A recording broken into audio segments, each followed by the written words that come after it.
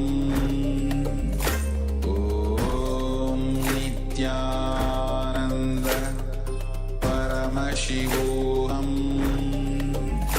Om Nithyananda Paramashivoham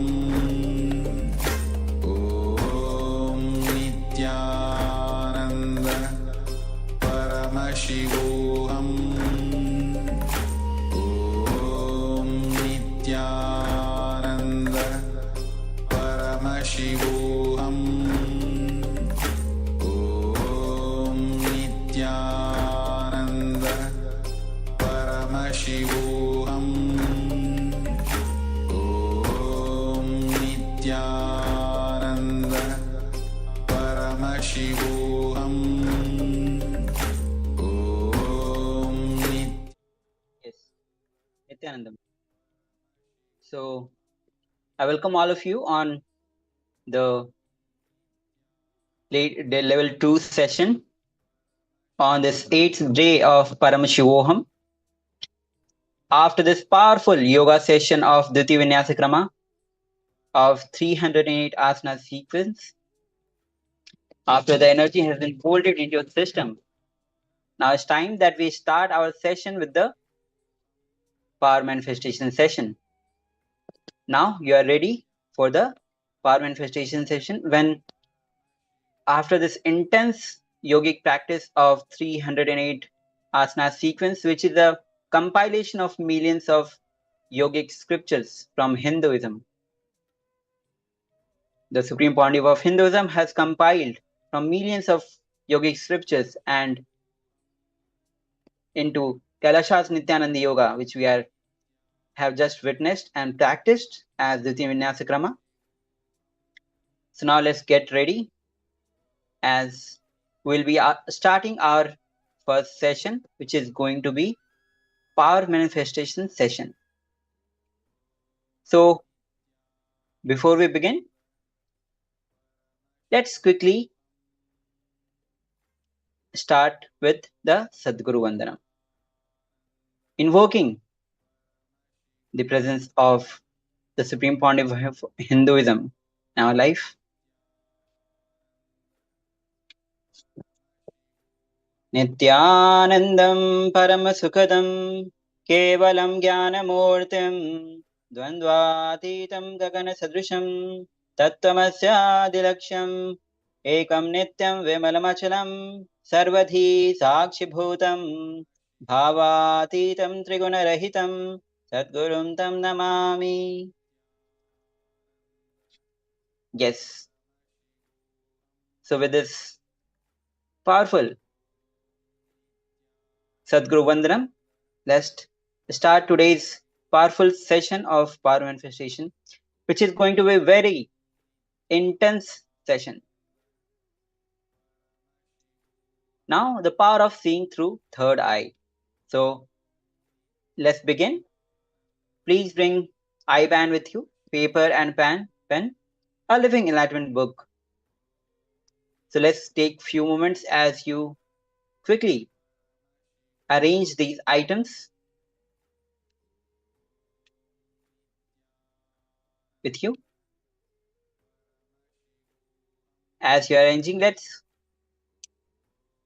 enter into the scriptural reference to manifest the power of third eye, which is the Sastra Pramana.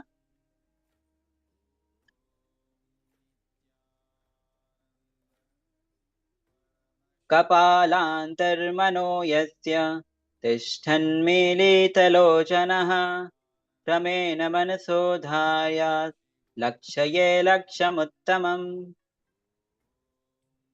The translation of this beautiful verse goes as, by fixing the mind on the inner space within the crown center and sitting without any movement, having the eyes closed in succession, by that stability of the mind and the inner space, through the power of third eye, one directly sees the ultimate goal, Laksham, by having the vision beyond the sight that reveals any object or place, attaining the space of oneness with the source, Paramashiva. So with this, let's begin our power manifestation session. Today we are going to manifest seeing images through blindfold, and next we'll be seeing the images with letters. So first, let's begin with images blindfolded manifesting. So I'll be projecting you an image on your screen. Now let's get ready. As you close your eyes with the eye band, let's take a few minutes as you close your eyes with a eye band. Take pen and paper. So when you scan the image, you pen down what was being revealed to you after in this what was revealed to you through your third eye.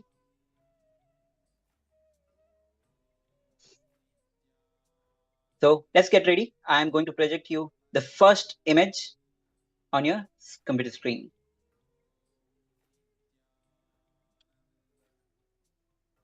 Now, what you have to do is intense chant intensely Mahavakya. Declare that you are Nithyananda Paramashivoham. Sit intensely with the space of unclutching.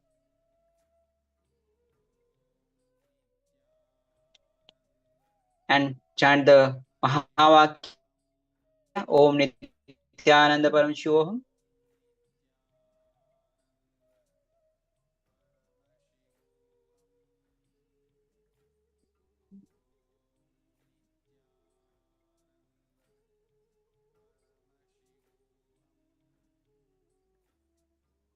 Yes.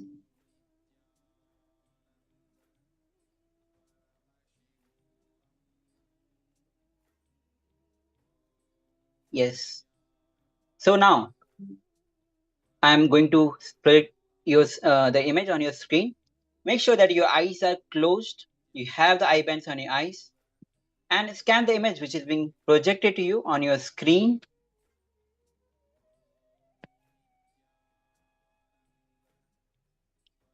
Sit intensely. Chant intensely the Ajapa Japa of Om Nithyananda Paramashivoham.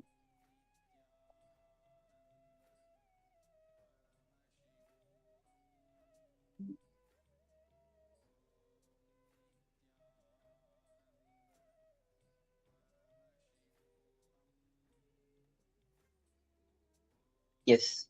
So now, as you can see, I'm projecting you the image on your screen with your eyes closed. Scan the image and see what is being revealed. What is being revealed to you through your third eye. Let's take a few moments as you manifest this power.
So now, slowly, very slowly, you can open your eyes and remove the eye bands.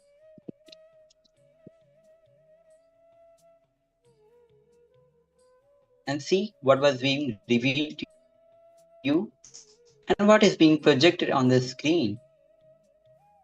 This is actually the picture of Nataraja in black with a sky background. So congratulations to all of those who have actually manifested this power. And even if you have started with the deity form, sky, even the black color, that is a good point to start with further PM power manifestation sessions. Paramashiva will reveal to you more and more. So now it's time that we share our power manifestation.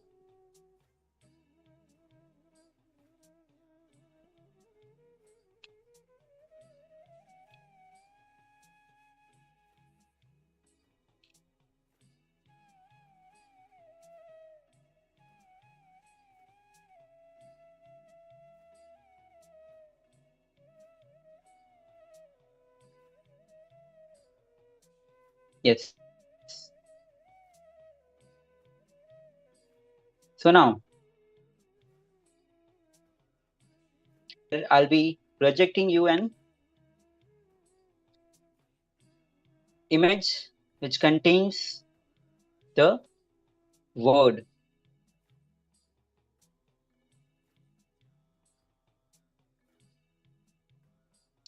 So let's get ready for the next round of power manifestation. I hope all of you are enjoying this session as I am enjoying.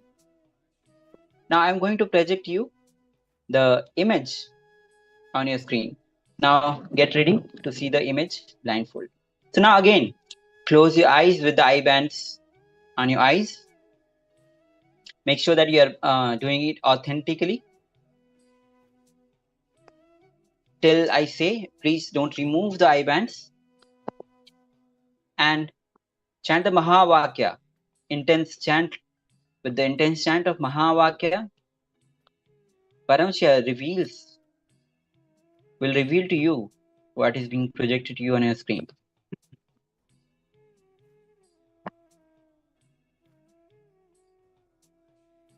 So I hope all of you have covered your eyes with the eye band. Now I'm going to project you the image. Yes. So now an image is on your screen.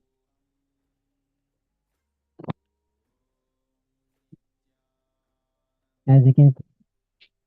So please go on and manifest this power of third eye. See what is being revealed to you through your third eye.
Yes, Nithyananda.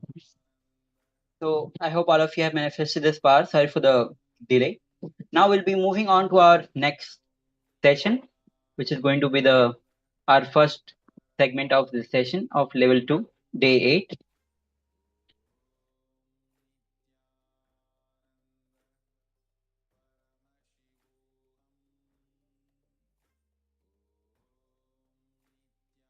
So let's get ready. As we get ready, make sure that you are sitting in unclutched space to receive these great powerful truths.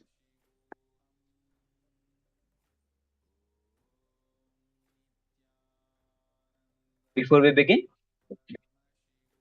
this session this session is going to be on tattvas, the unit principles on which the cosmic function. Yes, I hope all of you are able to hear. So let's begin our first session, interesting session. So let's understand why practice tattvas. To unlock the 4 inner powers. Yes, these 4 powers are the power of your inner space. You actually have the powers to simply manifest the reality of your choice. The key to health, success, and lasting happiness lies in unlocking the 4 inner powers that are continuously available to you. Yes. And so, what are these powers? What are these inner powers which we all have? And we have to unlock these powers.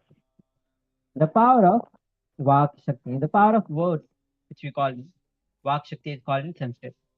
The second power is the power of thoughts. In Sanskrit, we call it Mano Shakti. The power of feeling, or Prana Shakti, or Prema Shakti, is that we call in Sanskrit. The fourth power is the power of living, and the Sanskrit word for it is Atma Shakti. Now, let's understand the first power, which is the power of words, or Vak Shakti.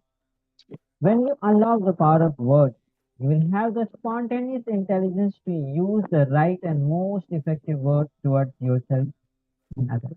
Yes. This is the power of Vak Shakti.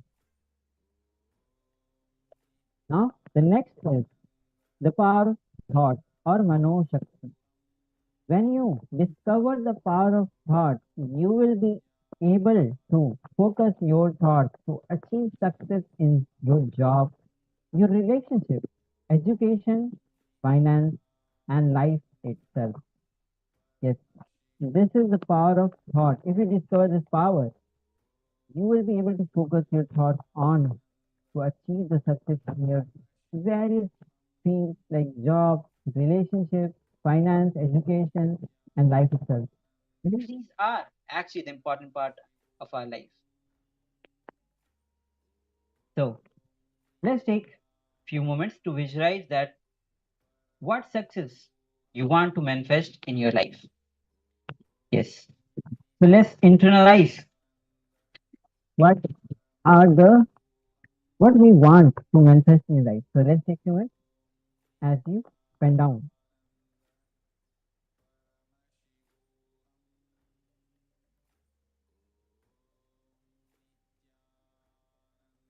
Now we're moving on to the next power, which is the power of feeling.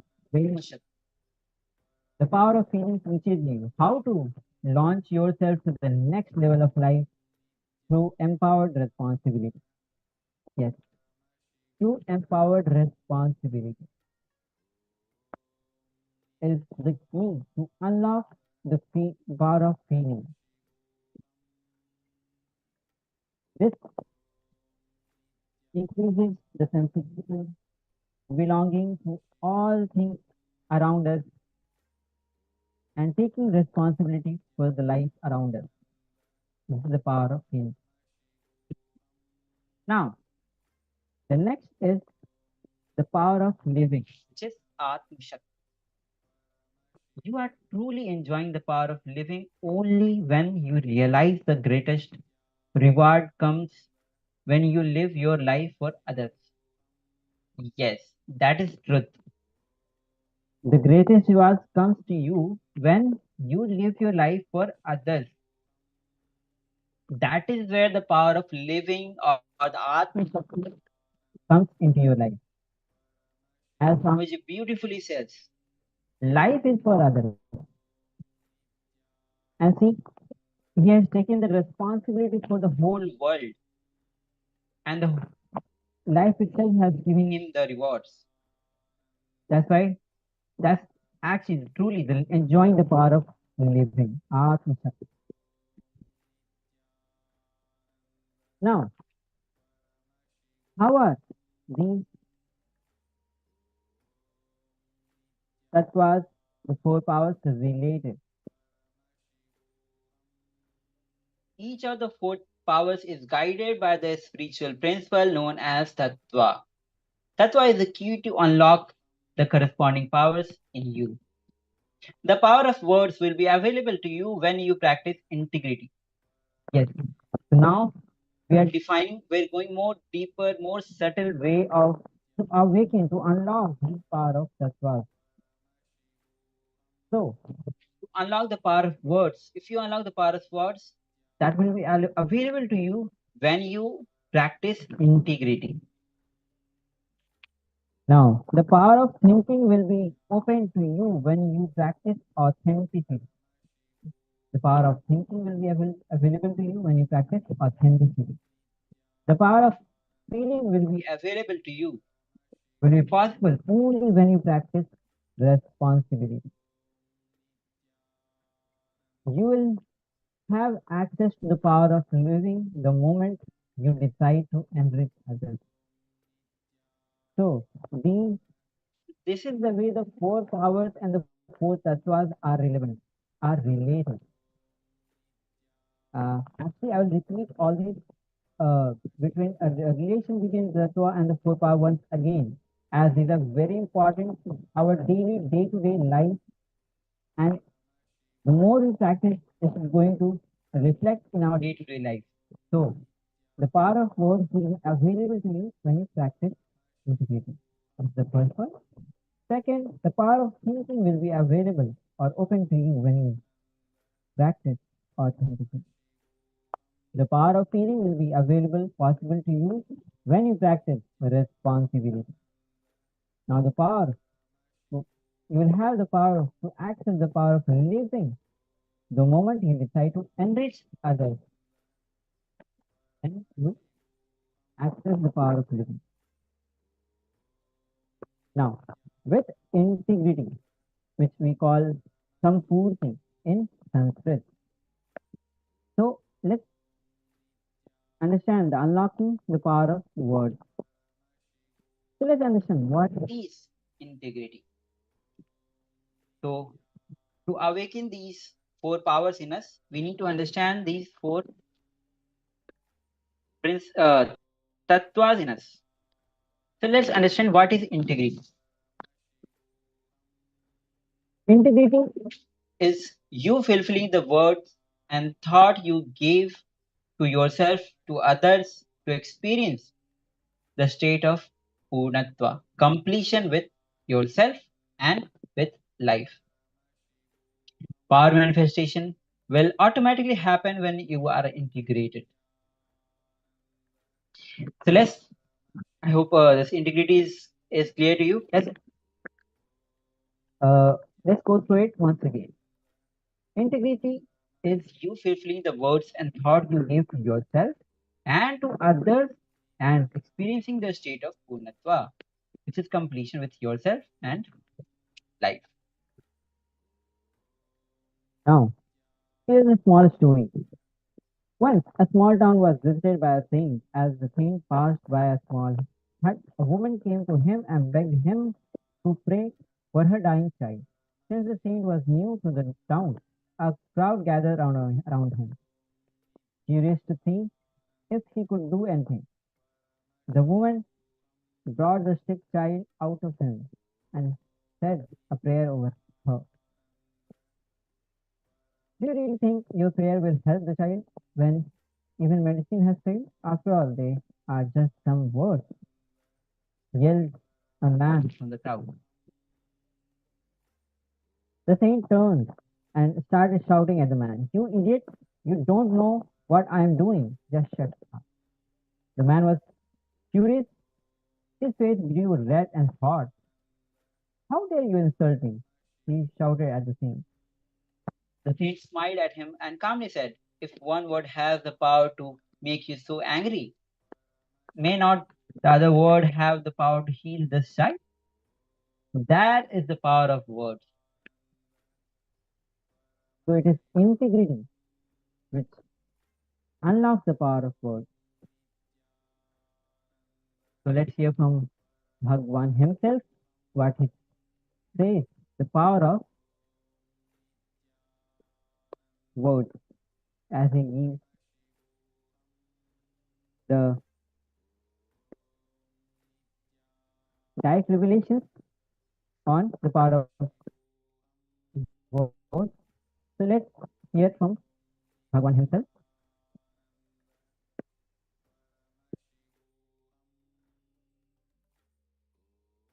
Now, let's understand that these four powers which we are going through,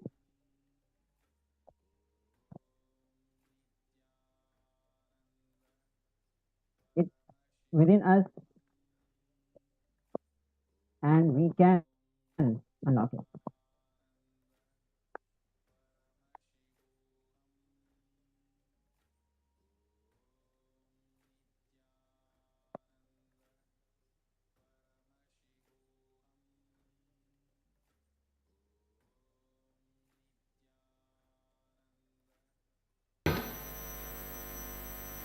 Just like your lungs, heart, kidney, liver, intestine, eyes, ears, you have an organ at the intersection of body and mind.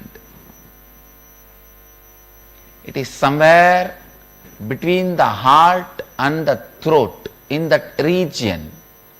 The intersection happens, but it happens in a slightly different places for every human being.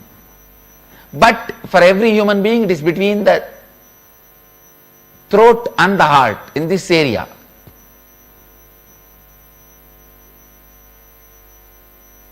Where your body and mind intercedes, in that region.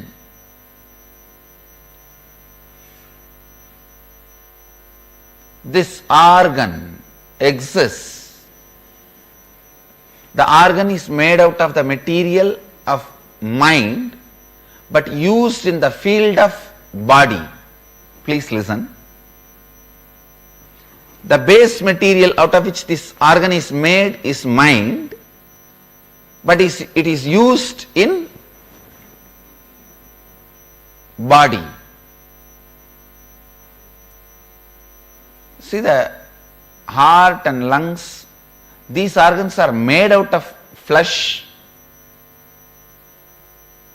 skin, made out of the physical matter and used in physical body. That is why Western medicine is able to diagnose it and catch it. There are organs which are made out of mind but used in body. The vak is one of that kind of organ. Please listen. It is not metaphysical, imaginary, hallucination. It is an organ which is inside you, responsible for all the words you utter.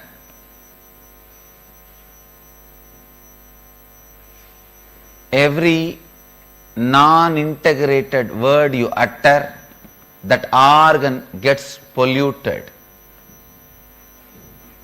It is literally like every cigarette you take. How the every cigarette pollutes your lungs. Every non-integrated word you utter pollutes your walk. Good news is, because it can be polluted easily, it can be cleaned easily. One lie, the walk will get polluted, will be loaded. Just if you complete it, immediately it will be healed. It will be free. Even one lie, one word which is non-integrated. For example, if you tell, now time is 8 o'clock, that's all, it will be polluted because it is not 8 o'clock. And same way, cleaning it also is not a big job. Oh, I withdraw this word which I uttered, time is 8 o'clock, I complete with it, now time is not 8 o'clock, is enough. Because the word corrupts the walk, the word can purify the walk. Understand? The diseases which are created in your body because of wrong breathing can be completely healed by the right breathing. The disease created in your body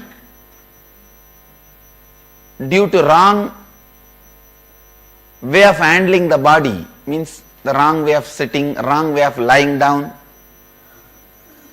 that can be healed by the right way of sitting and right way of stretching. The disease created in your system by wrong usage of the body can be healed by the right usage of the body. The disease created in your system by wrong usage of the word can be healed by the right usage of the word. Understand? The whole science of integrity is based on this. The whole science of Vak Siddhi is based on this. I tell you, whoever thinks they are my followers, my disciples,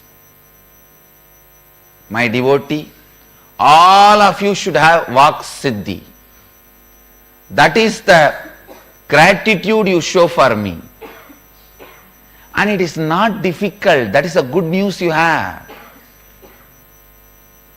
It is not difficult. That is the good news you have.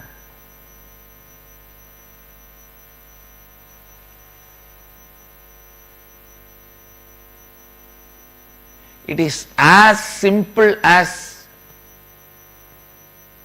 brushing your teeth. As simple as, ध्यान से सुनिए, as simple as brushing your teeth. As simple as brushing your teeth. Just like every morning, how you sit, brush your teeth, clean your body, have Neti, Dauti, Panchakriya. Every morning, every human being should spend at least 2 hours in cleaning himself. Not just physical cleaning. Body external, body internal. Being internal also should be clean. Please listen. Not just body external, body internal. Being internal also should be clean. After some time, you may not even need a separate time to clean your walk. You will start living integrity as a lifestyle. I tell you, once you master the pranayama, your breathing style itself will become pranayama. Your body language will become yoga. When your body language becomes yoga, how many hours you sit, you will not have back pain. Your body knows how to align itself. Same way, only first few days you need the integrity training, the vak suddhi, vak suddhi, vak suddhi. Vak is the organ which is there at the cross section of body and mind. It is polluted, weakened by the wrong non-integrity words. It is purified by completion. Understand? How much ever you have corrupted your work, it can be cleaned, it can be completed now. Because how much ever pollution you dump on Ganga, it can be purified now, the moment more water comes. By the nature of the Ganga, you cannot pollute it. It's flowing.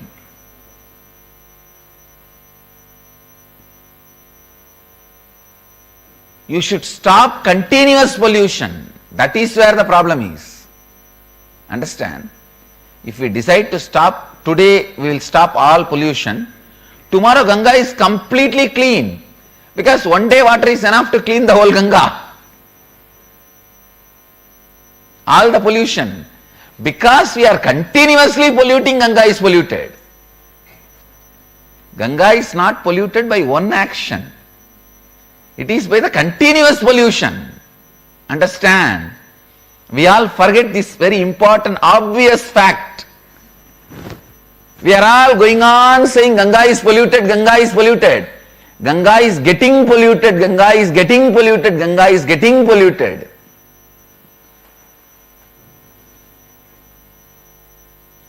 Polluted is not past tense.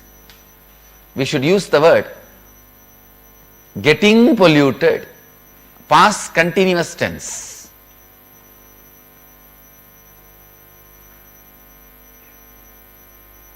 Because of continuous pollution, Ganga is polluted.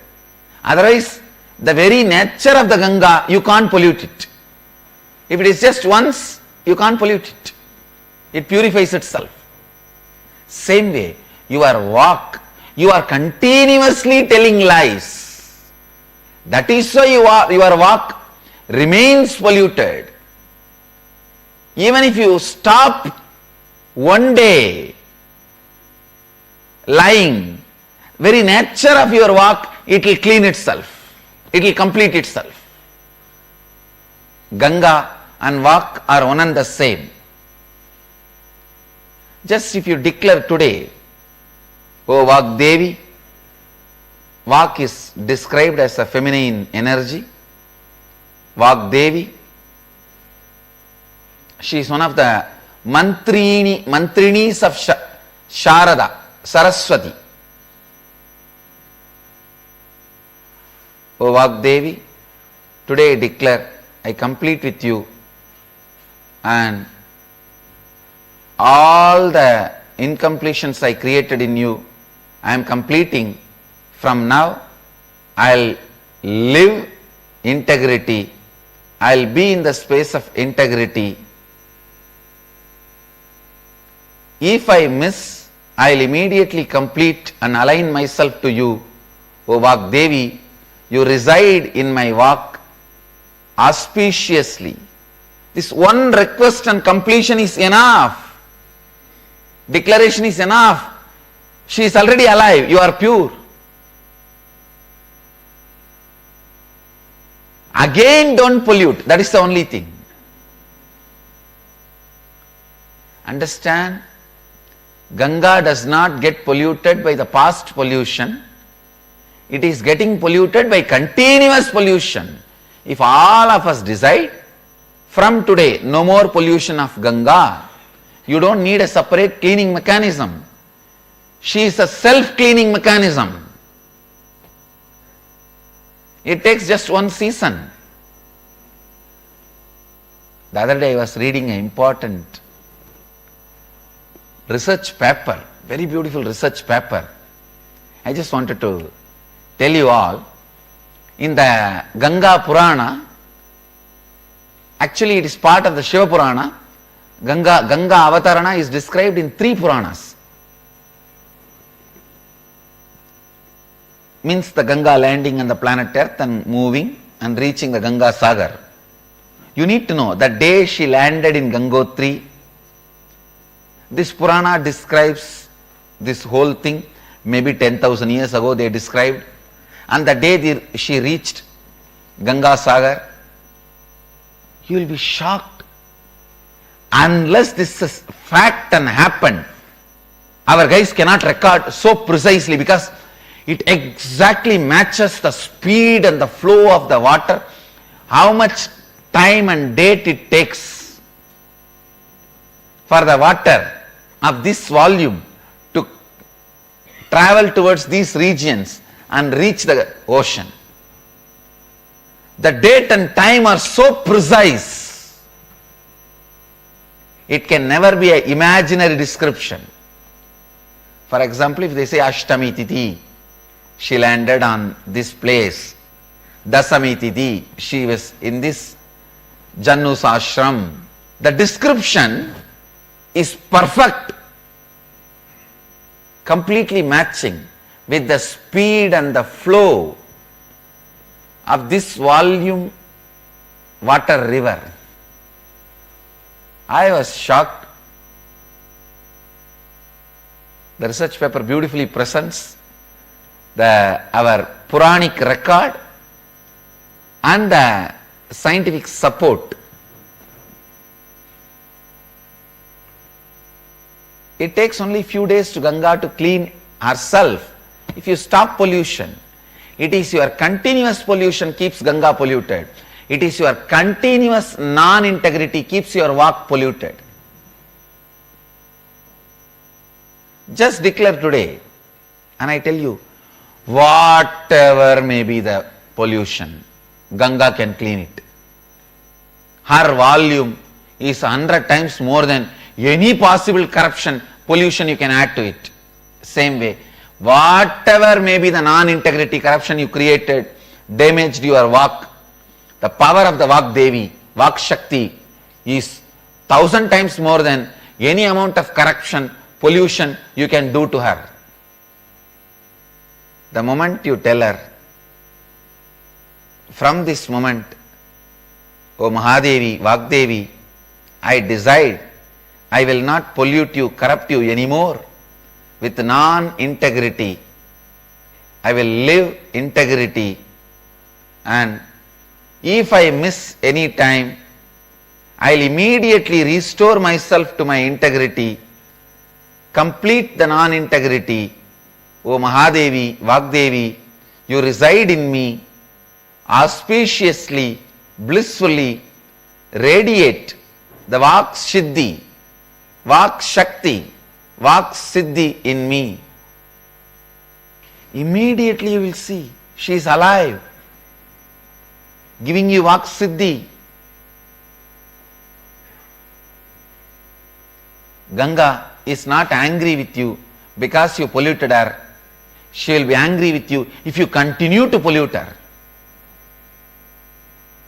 Vak Siddhi, Vak Devi will never be angry with you because you polluted her due to your non-integrity.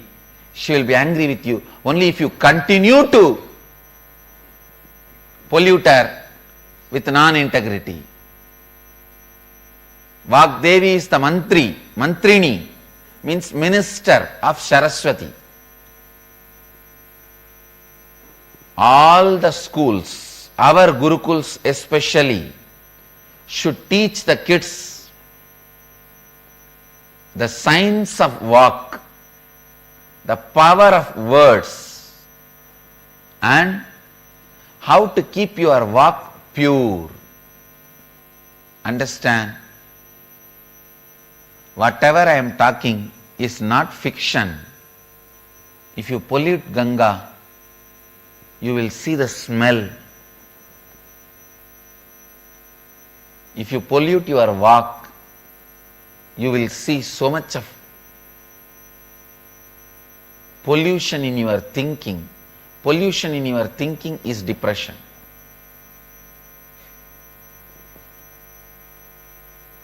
Pollution in your thinking is depression. At least in Ganga, if you pollute in Varanasi, the pollution does not come to Gangotri. It only goes down. Calcutta. It doesn't come to Gangotri. But in your walk, if you pollute, it comes out in your word and goes into your thinking. Both. I request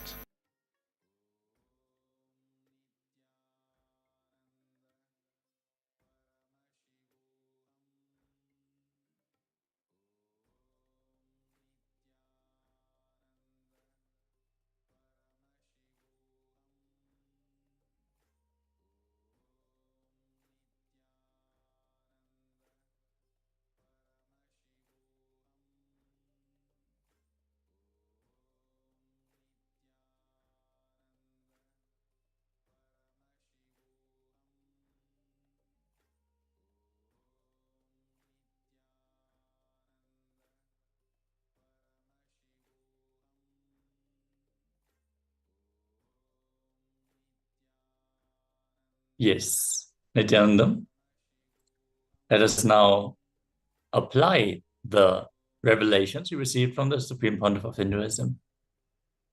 Look into your life and list down 10 promises, commitments you gave to yourself, which you did not honor and fulfill, therefore lacking integrity.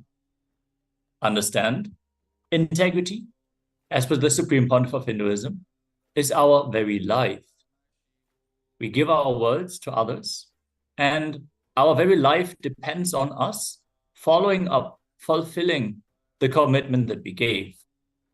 If it is not possible for us to fulfill the commitment, at least we have to remove the expectation of the other person that we are going to do it by completing with them, letting them know, I tried whatever I could. It is not in my power to fulfill this now. I'm letting you know so you don't carry the unfulfilled expectation about me. Understand, if you are not fulfilling the commitment that you gave, you're creating an incompletion within yourself and within the other person. Understand, whenever you give a commitment, be it to yourself or to others, and you don't hold it, you yourself lose the trust in the words that you give.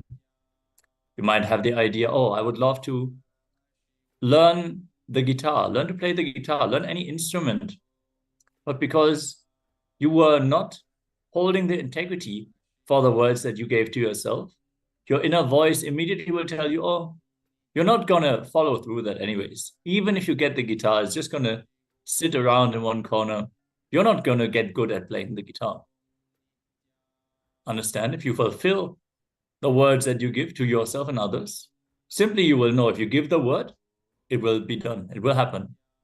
So let us enter into this completion exercise where we are going to add back the power to our declaration as we understand that we can still complete whatever integrity has been lost, whatever integrity has not been kept.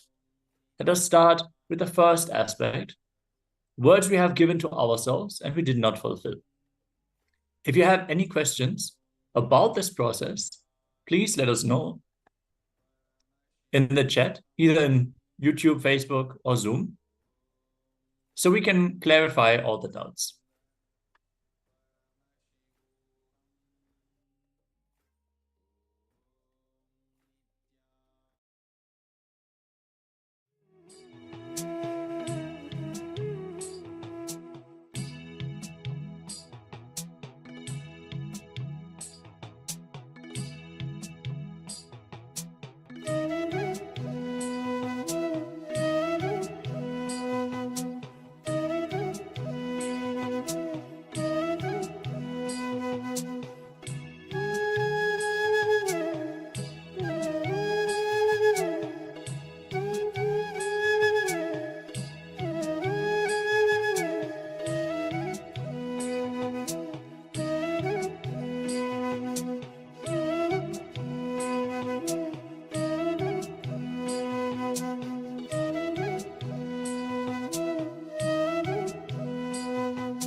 Yes, let us now move to the next step of this internalization exercise.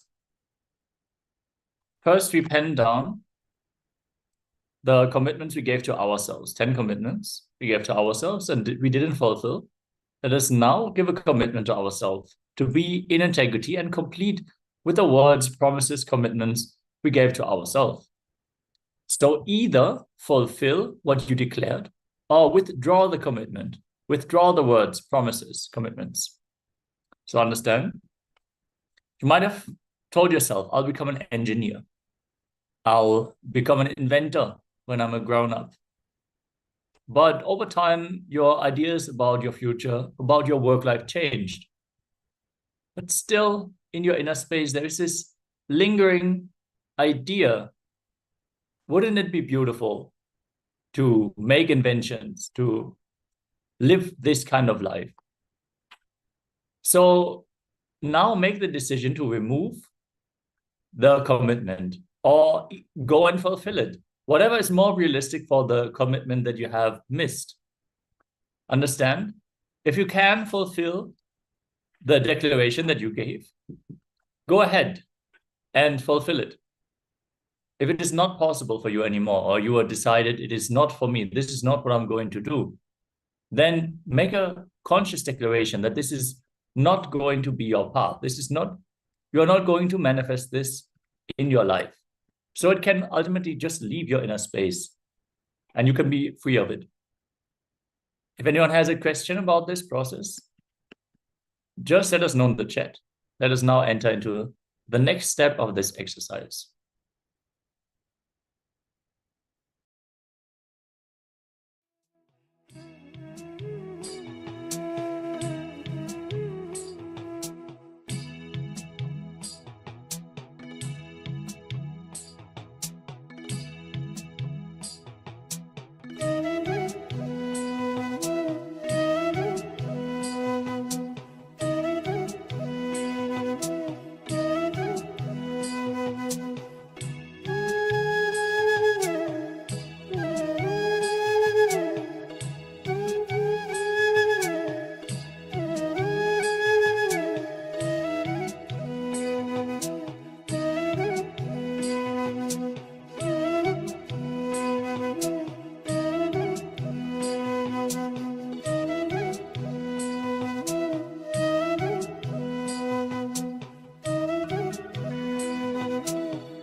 Yes, now that we decided and declared whether we want to fulfill the commitments that we didn't meet in the past, let us now move on to the third step. Now again, look into your life and this time pen down promises, commitments you have given to others, which you did not honor, fulfill or withdraw, therefore lacking integrity. Again, this time we're going to look into commitments you have given to others. Take commitments you have given to 3 people. You can have multiple commitments, but it should be for a total of 3 people. Please pen down these commitments that you have not met or not completed, which you have not dropped, and inform them on time. Understand? If you don't let a person know you're not going to show up on time at the spot where they expect you to be, or you're not going to show up at all, then the person is going to become incomplete with you. You should let them know that your declaration is going to be met or not before they make the decision whether they are waiting for you or not. Yes, let us now move into this process. If you have any questions, please let us know in the chat below.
Yes, with this, we come to the final step of this process,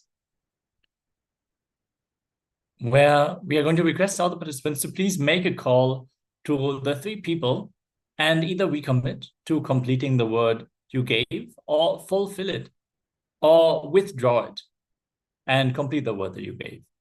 Sometime they might not even remember, but if you remember, you have to complete with it. So for the previous step where you pen down commitments you gave to 3 people, and now we're going to call these people and do the completion, so we can get back into integrity. Let's take a few minutes for this step.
Yes, I hope all of you had the chance to reach out to the people that you wanted to complete with, and you were able to fulfill or withdraw the commitment that you gave.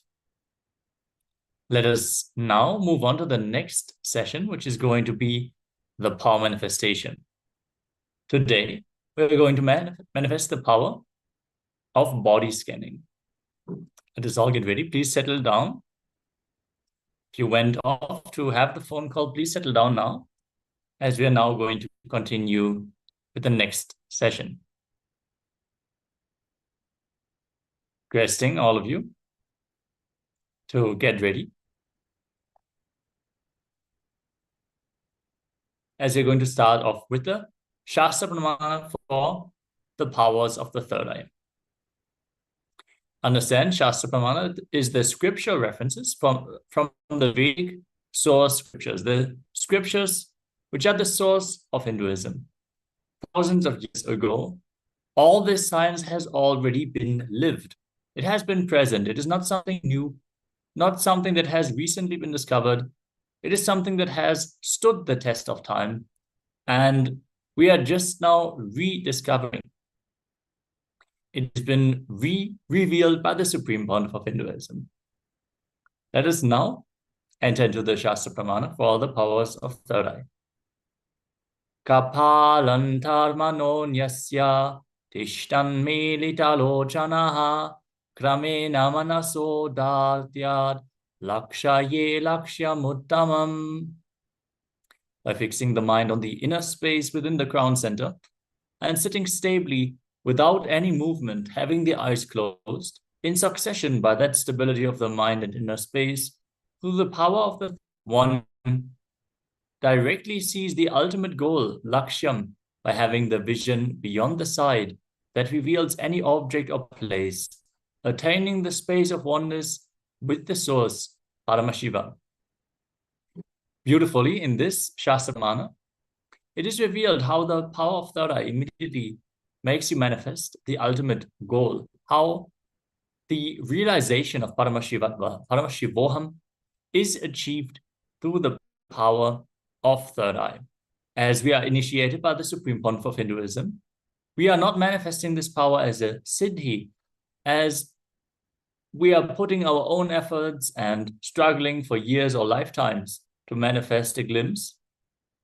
We are initiated disciples of the Supreme Pontiff of Hinduism, living Paramavata of Paramashiva, where just by connecting to him in oneness, we can manifest these powers. Establishing ourselves in the space of ultimate oneness, Paramadvaita, more and more. Understand, it is not that this is some entertainment, some skill that you can develop. It is a straight science for enlightenment. Manifesting these powers is not only exciting and amazing, bringing magic back to our lives, but it is a straight enlightenment science where the more we practice it, the more our consciousness will awaken to its maximum potential, the true state and space through the manifestation of the powers. The next pramana is from the Vijnana Bhairava Tantra, Sutta 8.25. Dehantare tva vikbhagam viti bhutam vichintayakare tasya dhyayan adyeya bhagvavat. Visualize that your body is enclosed, supported by your skin surface, and there is nothing existing inside the skin. It is empty. By such restful awareness, one cognizes and attains the knower of the whole bodily substance, who is the source essence, Paramashiva, who cannot be known. With this visualization, let us now enter into the first round of the body scanning, where we are going to scan ourselves. We already had one round of power manifestation earlier today, the manifestation of blindfold reading. Let us now sit in the meditative space, connecting to Swamiji in our third eye, from the space of oneness. Understand, Swamiji is available for us all the time, constantly. When we connect to him, in our third eye. It is not that we create a picture of him in our inner space. He is available and he is giving the darshan. He is deciding to manifest through us. He's ready, waiting for us to open up and receive him. So sit and close your eyes and scan your body as you chant the Mahavakya. Om Nithyananda Paramashivoham. Om Nithyananda Paramashivoham. Om Nithyananda Paramashivoham. Keep vibrating with the Mahavakya as we are entering into this round of the power manifestation.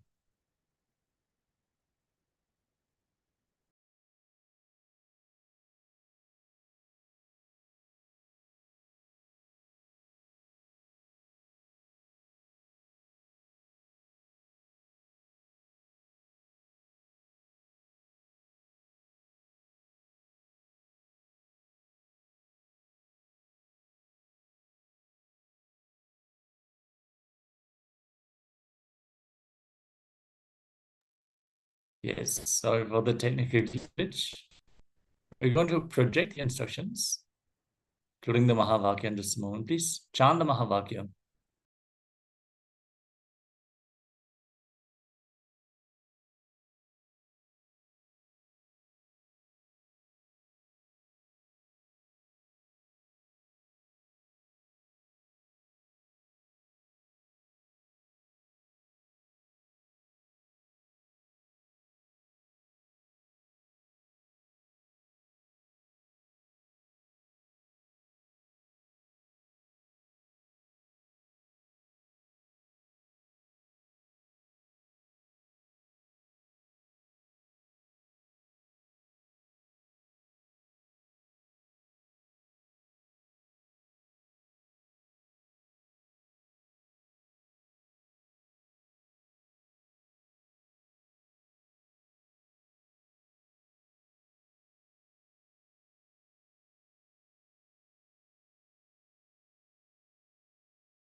Om Nithyananda Paramashivoham. Om Nithyananda Paramashivoham. Om Nithyananda Paramashivoham. Om Nithyananda Paramashivoham. Om Nithyananda Paramashivoham. Om Nithyananda Paramashivoham. Om Nithyananda Paramashivoham. Om Nithyananda Paramashivoham. Om Nithyananda Paramashivoham. Yes, Nithyananda. Sorry for the technical glitch. Let us now enter into the power manifestation. Sit and chant the Mahavakya as you connect to Swamiji from the space of oneness. Om Nithyananda Paramashivoham. Om Nithyananda Paramashivoham.